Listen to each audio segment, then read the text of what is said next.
Hello everyone, welcome back to knowledge for future study channel. इस video में हम राजस्थान के लोक नाट्य इससे संबंधित क्वेश्चंस डिस्कस करेंगे जो कि प्रीवियस ईयर परीक्षाओं में आए हुए हैं। अगर आप चैनल पर नए हो तो चैनल को सब्सक्राइब और वीडियो को लाइक ज़रूर कर दें। पहला क्वेश्चन है, रम्मत क्या है? रम्मत एक प्रकार का लोक नाट्य है।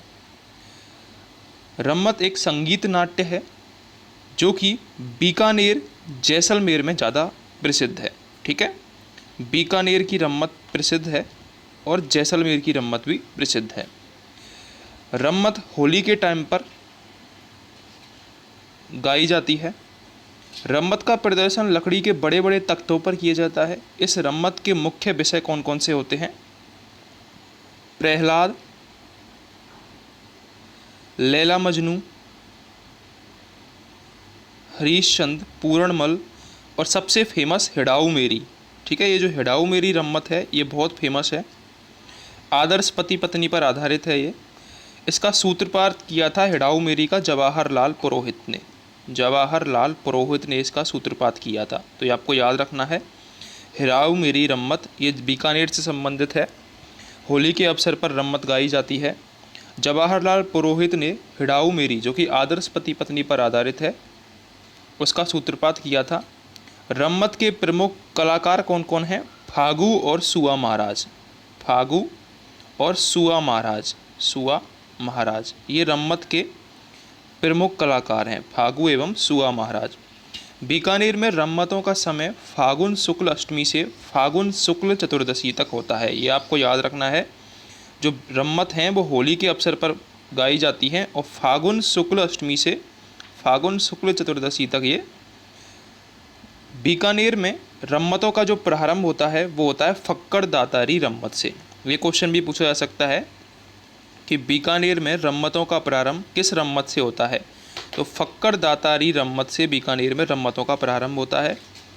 जैसलमेर की रम्मत, जैसलमेर में प्रमुख कलाकार हैं सकलमल, तेज कवि और तुलसीदास। जो तेज कवि हैं उन्होंने स्वतंत्र बावनी नामक पुस्तक की रचयिता की थी। तो ये क्वेश्चन पूछा जाता है कि स्वतंत्र बावनी नामक पुस्तक की रचयिता किसने करी थी? तो आपको करेक्ट आंसर होगा तेज कवि। तेज कवि ने स्वतंत्र बावनी नामक पुस्तक की रचयिता की थी। ठीक है, अगर आप चैनल पर नए हो तो चैनल को सब्सक्राइब और वीडियो को लाइक ज़रूर करें। राजस्थान के किस शहर में होली के दौरान रम्मत का आयोजन किया जाता है? तो मैंने आपको बताया था इनमें से बीकानेर की रम्मत ज़्यादा फेमस है और बीकानेर में रम्मतों का जो प्रारंभ होता है वो होता है फक्कड़ दातारी रम्मत से। ठीक है, फक्कड़ दातारी रम्मत से। जैसलमेर में भी रम्मत का आयोजन होता है। जैसलमेर में सकलमल, तेज कवि और तुलसीदास इसके प्रसिद्ध कलाकार हैं। लेकिन बीकानेर की रम्मत फेमस है, होली के दौरान ये आयोजित की जाती है। रम्मत नामक रंगमंच नाटक किस क्षेत्र से संबंधित है? ऑप्शंस आपके सामने है, भरतपुर, मेवाड़, बीकानेर, धौलपुर एवं करौली। तो करेक्ट आंसर होगा यहाँ पर बीकानेर की रम्मत प्रसिद्ध है। किस लोकनाट्य की प्रस्तुति के समय इसके मुख्य गीतों का संबंध चौमासा, वर्षा ऋतु का वर्णन एवं गणपति वंदना से है? तो करेक्ट आंसर है इसका रम्मत। रम्मत की प्रस्तुति के समय इसके जो मुख्य गीत हैं वो चौमासा, वर्षा ऋतु और गणपति वंदना पर आधारित हैं। ठीक है, तो यहाँ पर जो करेक्ट आंसर हो जाएगा वो हो जाएगा रम्मत। अगला क्वेश्चन है, संत पीर शाह अली और तुकनगीर ने 400 साल पहले मेवाड़ में किस ख्याल की रचना की? तो तुर्रा कलंगी ख्याल की इन्होंने रचना की थी। कौन है? संत पीर शाह अली और तुकनगीर। ठीक है, इन्होंने 400 साल पहले मेवाड़ में तुर्रा कलंगी ख्याल की रचना की थी। अब ये तुर्रा कलंगी ख्याल के बारे में हम थोड़ा सा देख लेते हैं। मध्य प्रदेश के चंदेरी राज्य के हिंदू संत थे तुकनगीर। जो तुकनगीर थे ये हिंदू संत थे। ठीक है, और एक संत थे मुस्लिम संत जिनका नाम था शाह अली। जो तुकनगीर थे ये हिंदू संत थे और शाह अली थे मुस्लिम संत। तुकनगीर शिव के उपासक थे और जो शाह अली थे वो शक्ति के उपासक थे। शिव और शक्ति के उपासक थे ये दोनों। शाह अली हरे वस्त्र पहनते थे, तुकनगीर भगवा वस्त्र पहनते थे। शाह अली और तुकनगीर से प्रभावित होकर चंदेरी के जो राजा थे उन्होंने तुकनगीर को अपना तुर्रा भेंट किया। तुर्रा मुकुट पर होता है और शाह अली को उन्होंने अपनी कलंगी भेंट स्वरूप प्रदान की थी। तभी से ये जो ख्याल है ये तुर्रा कलंगी ख्याल के नाम से जाना जाता है। इसमें तुर्रा को शिव का प्रतीक और कलंगी को पार्वती का प्रतीक माना जाता है। तो तुर्रा ये मुकुट पर लगा होता है, ये तुकनगीर को दिया था, और जो कलंगी थी वो दी थी शाह अली को, जो कि मुस्लिम संत थे, और तभी से इस ख्याल को तुर्रा कलंगी ख्याल के नाम से जाना जाता है। तुर्रा को शिव का प्रतीक और कलंगी को पार्वती का प्रतीक माना जाता है। राजस्थान में इस ख्याल का जो प्रारंभ है वो किया था सहेड़ू सिंह ने। नाम याद रखना है, राजस्थान में तुर्रा कलंगी ख्याल का जो प्रारंभ है वो सहेड़ू सिंह ये तुर्रा थे और हमीद बेग ये कलंगी थे। इनके सानिध्य में प्रारंभ हुआ था। इस ख्याल को बैठकी ख्याल भी बोला जाता है। ठीक है, ये भी आपको याद रखना है, बैठकी ख्याल तुर्रा कलंगी ख्याल को ही बोला जाता है। तुर्रा कलंगी में स्त्री पात्रों की भूमिका पुरुष ही निभाते हैं। इसके कौन कौन से वो हैं?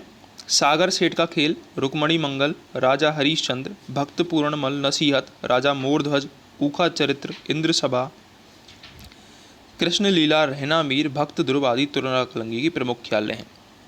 एक क्वेश्चन ये भी पूछा जा सकता है कि तुर्रा कलंगी ख्याल में कौन सा लोकप्रिय वाद्य बजाया जाता है? तो चंग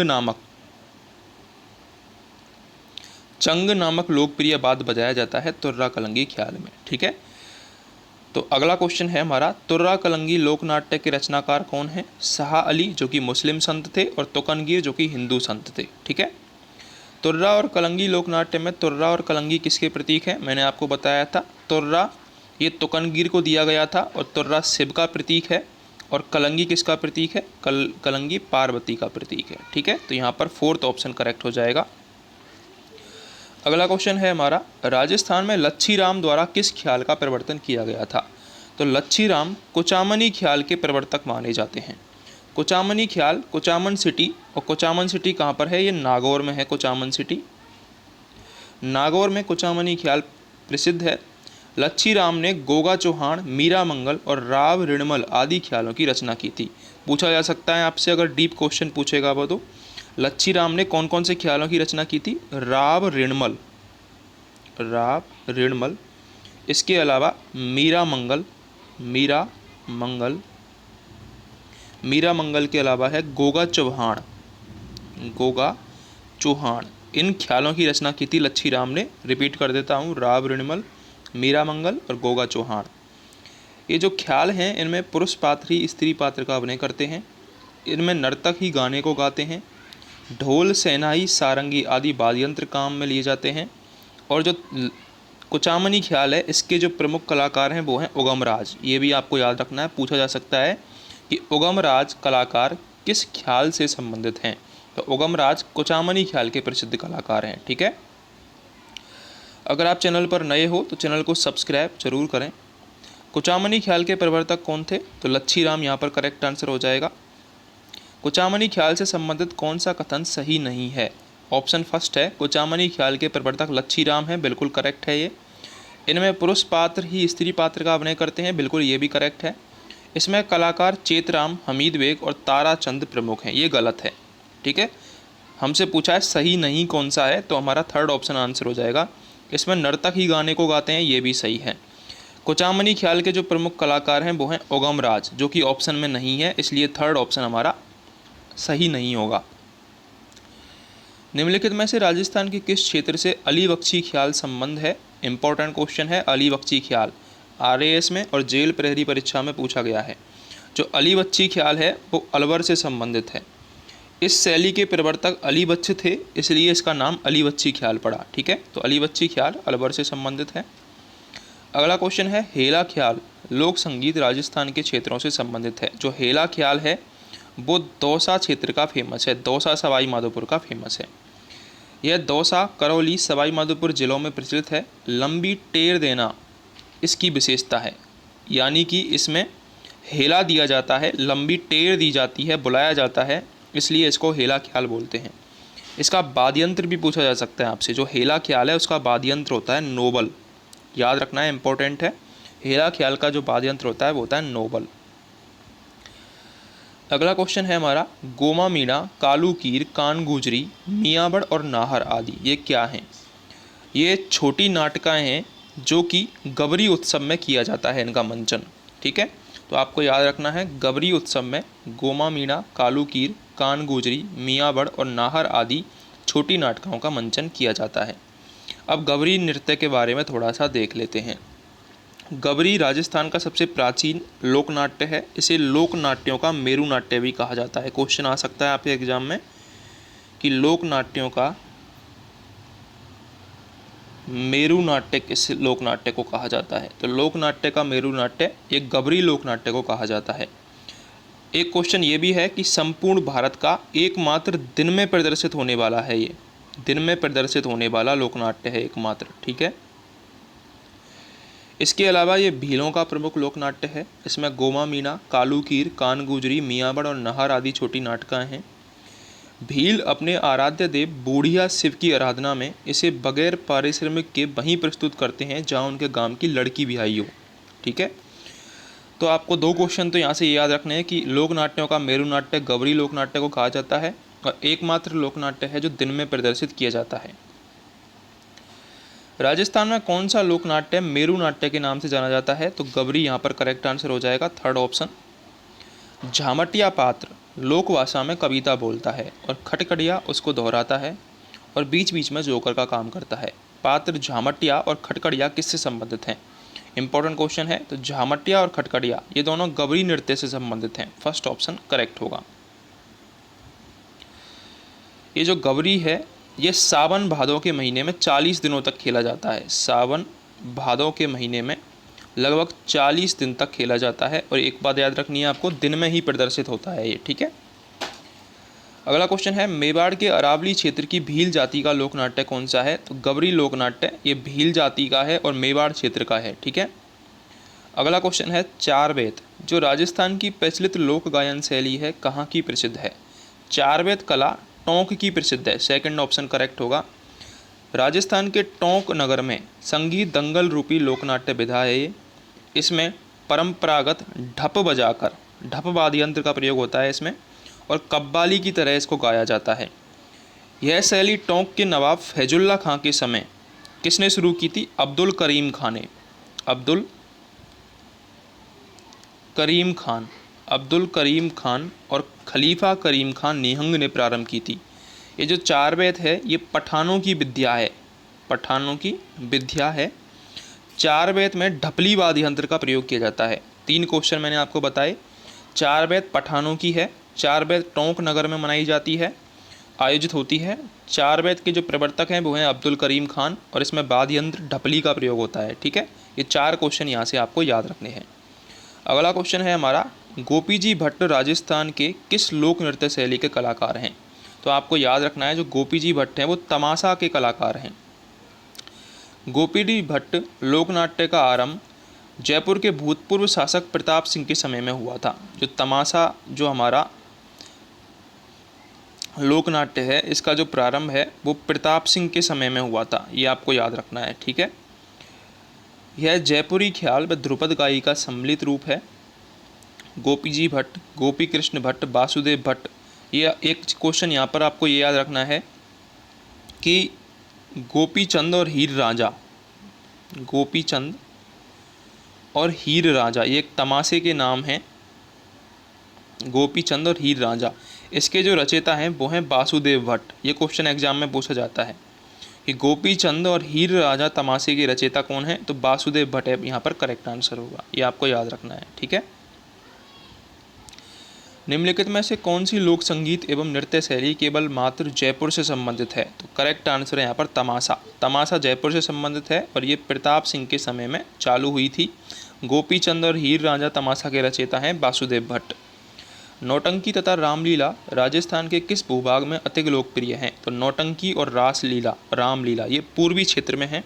पूर्वी क्षेत्र में कौन कौन से जिले आते हैं। अलवर, भरतपुर, धौलपुर, सवाई माधोपुर और करौली। इस लोकनाट्य के प्रमुख विषय हैं राजा हरिश्चंद्र, लैला मजनू, नल दमयंती, भर्तरी आदि। जो नौटंकी है इसकी शुरुआत की थी डीग निवासी भूरी लाल ने। डीग निवासी कौन है। भूरी लाल, डीग निवासी हैं भूरी लाल। इन्होंने नौटंकी और रामलीला की प्रवर्तक हैं ये। नौटंकी में 9 प्रकार के वाद्य यंत्रों का प्रयोग होता है, ये भी आपको याद रखना है, ठीक है। तो भूरीलाल आपको याद रखना है। पूर्वी क्षेत्र में नौटंकी का आयोजन होता है। जिस क्षेत्र में नौटंकी सर्वाधिक लोकप्रिय है वह कौन सा क्षेत्र है? भरतपुर में नौटंकी सर्वाधिक लोकप्रिय है। फर्स्ट ऑप्शन करेक्ट हो जाएगा। राजस्थान में भवाई नाट्य के जन्मदाता कौन है? भवाई नाट्य मूलतः गुजरात का लोक नाट्य है। यह उदयपुर संभाग में आयोजित होता है क्योंकि गुजरात के टच में है उदयपुर। और भवाई नाट्य के जो लोकदाता हैं वो हैं बाघाजी। बाघाजी कहाँ के रहने वाले हैं? ये अजमेर के रहने वाले हैं और इन्होंने भवाई नाट्य का जन्म किया था, ठीक है। इसमें भवाई नाट्य में जो मुख्य पात्र होते हैं उनको सगाजी और सगीजी कहा जाता है, ये भी आपको याद रखना है। पूछा जा सकता है कि सगाजी और सगीजी किसके मुख्य पात्र हैं? ये भवाई नाट्य के मुख्य पात्र हैं। एक आपको यहाँ पर यह भी याद रखना है कि एक जो भवाई नाट्य का ही एक नाटक है जसमल ओढ़न। जसमल ओढ़न, इसको लिखने वाली जो कलाकार थी वो थी शांता गांधी, ये आपको याद रखना है, ठीक है। इसको लिखने वाली कलाकार थी शांता गांधी।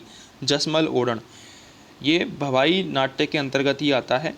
बागाजी जाट केकड़ी अजमेर के रहने वाले थे जिन्होंने भवाई नाट्य की शुरुआत की थी, तो थर्ड ऑप्शन यहाँ पर करेक्ट होगा। लोक नाट्य के रूप में पाबूजी की फड़ अत्यंत लोकप्रिय है। पाबूजी क्या है? पाबूजी लोक देवता हैं। पाबूजी को ऊँटों का देवता भी कहा जाता है। क्वेश्चन आता है काफ़ी बार कि ऊँटों का देवता किसे कहा जाता है? पाबूजी को कहा जाता है। पाबूजी से संबंधित स्थान है कोलूमंड, ये भी आपको याद रखना है। पाबूजी की फड़ बाँचते समय जो वाद्य यंत्र प्रयोग होता है वो होता है रावण हत्ता। रावण हत्ता वाद्य यंत्र प्रयोग होता है जब पाबूजी की फड़ बाँची जाती है। मारवाड़ में सर्वप्रथम ऊँट लाने का श्रेय पाबूजी को ही जाता है, ये भी आपको याद रखना है।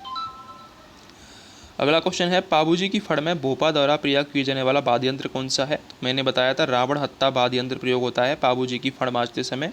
मारवाड़ में सर्वप्रथम ऊँट लेके आए थे इसलिए इन्हें ऊँटों का रक्षक देवता भी कहा जाता है। राजस्थान का कौन सा जिला फड़ चित्रांकन के लिए प्रसिद्ध है? भीलवाड़ा ये फड़ चित्रांकन के लिए ज़्यादा फेमस है। जो भीलवाड़ा के श्रीलाल जोशी हैं, श्रीलाल जोशी, भीलवाड़ा के श्रीलाल जोशी ये प्रमुख फड़ चित्रांकन हैं। इन्होंने अंतर्राष्ट्रीय स्तर पर फड़ चित्रकला को पहचान दिलाई है। अगर आप चैनल पर नए हो तो चैनल को सब्सक्राइब जरूर करें। राजस्थान का बहरूपिया कला विश्व के अनेक राष्ट्रों में प्रदर्शित करने वाले कौन थे? तो जो बहरूपिया कला है उसको ही स्वांग भी बोला जाता है, स्वांग, ठीक है। और स्वांग के जो जनक हैं वो माने जाते हैं जानकी लाल भांड। जानकी लाल भांड इन्होंने ही विश्व के अनेक राष्ट्रों में इसको प्रदर्शित किया था और ख्याति दिलाई थी। तो आपको याद रखना है बहरूपिया कला यानी स्वांग, इसके प्रवर्तक हैं जानकी लाल भांड। अगला क्वेश्चन है निम्नलिखित में से कौन सा राजस्थान की लोक नाट्य शैली नहीं है? स्वांग ये जानकी लाल भांड के द्वारा। रम्मत बीकानेर की रम्मत प्रसिद्ध है। ख्याल, ख्याल कुचामनी ख्याल भी है, तुर्रा कलंगी ख्याल भी है, ये भी राजस्थान के हैं। डाढ़ी राजस्थान का नहीं है। डाढ़ी ये जैसलमेर बाड़मेर में कलाकार इसके अधिक हैं और मांगड़ियार के नाम से जाना जाता है इन कलाकारों को। कामायचा लोकवाद्य बजाते हैं लेकिन ये राजस्थान की लोक नाट्य शैली नहीं है, ठीक है।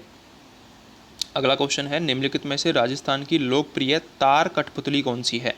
करेक्ट आंसर है यहाँ पर कठपुतली। जो कठपुतली नृत्य है ये किस जाति द्वारा किया जाता है? नट जाति के द्वारा किया जाता है। 21 मार्च को विश्व कठपुतली दिवस भी मनाया जाता है, ये भी आपको याद रखना है। विश्व कठपुतली दिवस 21 मार्च को मनाया जाता है, ठीक है। अगला क्वेश्चन है किस कलाकार ने गोपी चंद व हीर रांझा तमाशा प्रारंभ किया था? तो मैंने आपको जब तमाशा पढ़ रहे थे हम तब बताया था वासुदेव भट्ट ने गोपी चंद व हीर रांझा तमाशा प्रारंभ किया। और तमाशा किस क्षेत्र का फेमस है? जयपुर का फेमस है। और जयपुर में कब स्टार्ट हुआ था? ये प्रताप सिंह के शासनकाल में स्टार्ट हुआ था, ठीक है। ये भी आपको याद रखना है। होली के दूसरे दिन हीर रांझा, होली के दिन जोगी जोगन और चैत्र की अमावस्या को गोपी चंद की प्रस्तुति दी जाती है। एक आपको याद रखना है कि शीतलाष्टमी के दिन झुट्टन मियाँ का तमाशा भी खेला जाता है, ठीक है। ये भी आपको याद रखना है। अगला क्वेश्चन है भारत में चारवेद कला का प्रवर्तक किसे माना जाता है? तो चारवेद कला जब हमने पढ़ी थी तो हमने बताया था कि टोंक जिले में फेमस है ये ढप इसमें वाद्य यंत्र बजाया जाता है। पठानों की ये विद्या है, ठीक है। इसके अलावा अब्दुल करीम खान ने इसे स्टार्ट किया था। फर्स्ट ऑप्शन करेक्ट होगा। अगला क्वेश्चन है, हमको सुमेलित करना है। तो रम्मत कहाँ की फेमस है? बीकानेर और जैसलमेर की फेमस है। तमाशा जयपुर का फेमस है, जो कि प्रताप सिंह के शासनकाल में स्टार्ट हुआ था, ठीक है। भवाई लोकनाट्य ये गुजरात राज्य से सटे क्षेत्र में उदयपुर में मनाया जाता है, आयोजित होता है। भवाई नाट्य के जन्मदाता हैं वो हैं बागाजी जाट, केकड़ी अजमेर। जसमल ओढ़न शांता गांधी के द्वारा बनाया गया, ठीक है। गबरी ये मेवाड़ का है, और गबरी में झामटिया, खटकड़िया, गोमा मीणा, कान गुजरी ये इसकी छोटी नाटका हैं। गबरी जो लोकनाट्य है उसको लोकनाट्यों का मेरू नाट्य भी कहते हैं, और दिन में प्रदर्शित होने वाला ये एकमात्र लोकनाट्य है। अगला क्वेश्चन है, कुचामनी ख्याल। कुचामनी ख्याल के जो प्रवर्तक थे वो थे लच्छीराम, सही है ये बात। शेखावटी ख्याल के दूलिया राणा थे। रम्मत के तेज कवि जैसलमेरी थे। तेज कवि ने स्वतंत्र बावनी नामक पुस्तक की रचना की थी। तमाशा के जो प्रवर्तक हैं वो है बंसीधर भट्ट, ये भी आपको याद रखना है, ठीक है। अगर आपको वीडियो हेल्पफुल लगी हो तो चैनल को सब्सक्राइब ज़रूर कर दें, वीडियो को लाइक और शेयर ज़रूर करें।